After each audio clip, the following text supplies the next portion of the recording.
Healthy and tasty strawberry smoothie বাড়িতেই খুব সহজে বানিয়ে নেওয়া যায়। এর জন্য লাগবে কিছু ফ্রেশ স্ট্রবেরি। আমি এখানে স্ট্রবেরিগুলোকে আগে জল দিয়ে, খাবার সোডা এবং নুন দিয়ে ভালো করে ধুয়ে নিলাম। তারপরে ওপরে যে পাতাটা আছে এটা ছাড়িয়ে নিতে হবে। এখন স্ট্রবেরিগুলোকে ছোট ছোট টুকরো করে কেটে নিতে হবে।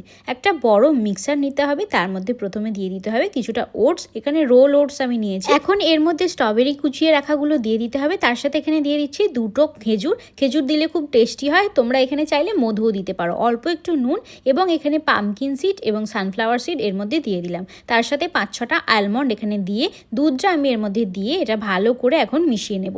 ব্লেন্ডারে ব্লেন্ড করে নিলেই কিন্তু স্মুদিটা একদম তৈরি হয়ে যাবে। কিন্তু শুধু স্মুদি করলে হবে না, উপর দিয়ে ডেকোরেট করার জন্য আরও টেস্টি বানানোর জন্য আমি এখানে কিছু ড্রাই ফ্রুটস নিয়েছি, যেমন পেস্তা, কাজু, আমন্ড বাদাম আর কিশমিশ। এগুলো ভালো করে আমি বেটে নিয়েছি।